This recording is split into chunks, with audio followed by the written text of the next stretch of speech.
Hello po, good day po sa inyo lahat and welcome to my channel, Best Investments by Mitch Sabache, and I am an accredited seller of the MCA Home. So today, samahan niyo ako, i-discuss ko ngayon yung construction update natin para kay Prisma Residences. Okay pa?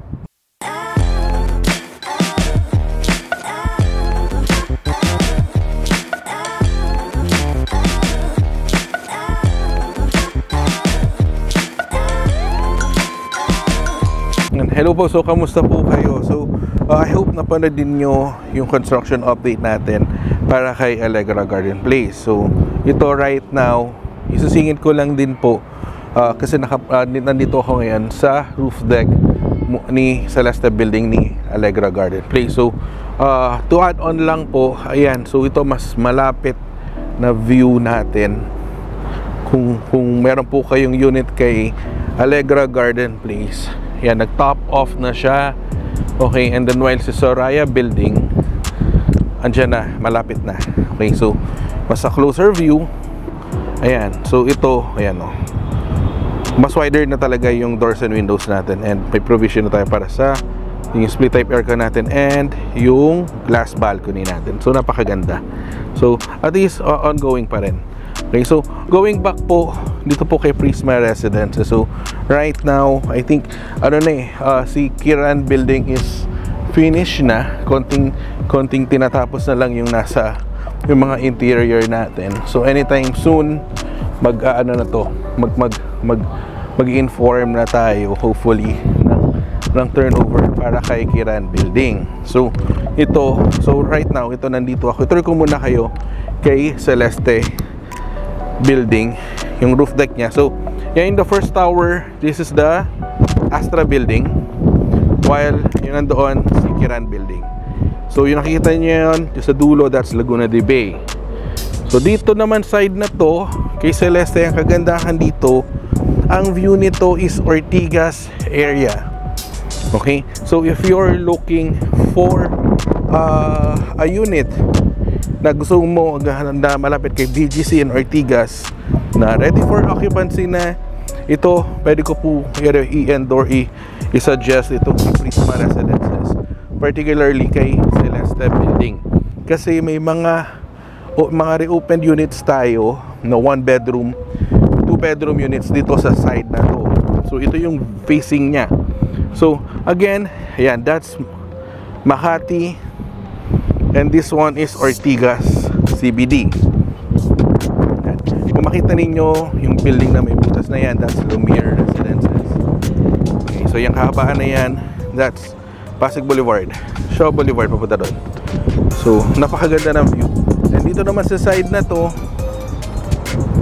ayan ang Antipolo Mountains. So napakaganda. So soon na pupuntahan natin yung kabilang side naman pagka natapos na si Kiran Building. Doon naman meron naman tayong makikitang I think nandoon yung enclosed sky lounge natin, diba? So dadaling ko sa kabilang side. So this one, ayan, ito puro residential yung nasa baba niya. There. So right now it's already 3 o'clock in the afternoon. So hindi na ganun ka-init dito sa portion na to. Well, on the other side, this is where the sun rises. So makita ninyo, ito tayo sa kabilang side.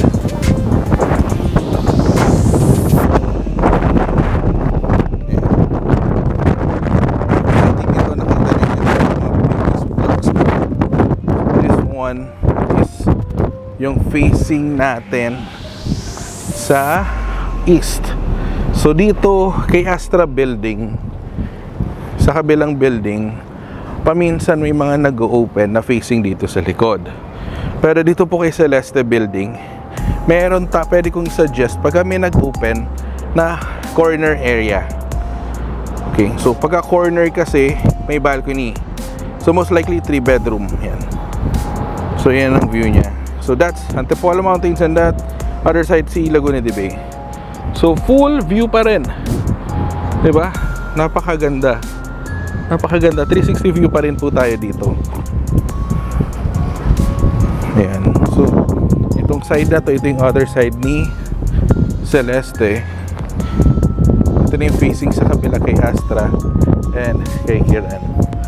So, ayun po. So, dito ko na tutulan yung update natin para kay Prismaras. Ngayon, if you want to know more of this project po, nandyan yung numbers ko po naka-flash sa screen. You may contact me anytime through Viber, through WeChat, through Facebook Messenger, okay, and also through WhatsApp, okay, and also pwede tayo mag-schedule ng online presentation via Zoom, and we can also schedule a site viewing. So pwede natin puntahan ito at ipakita sa inyo personally yung project, okay? So, thank you very much for watching po, and please don't forget to hit the subscribe button and the notification bell para every time na nag-upload ako ng bagong video ko YouTube, ma-notify po kayo. So, thank you very much for watching po. God bless po. Stay safe po. Bye-bye po.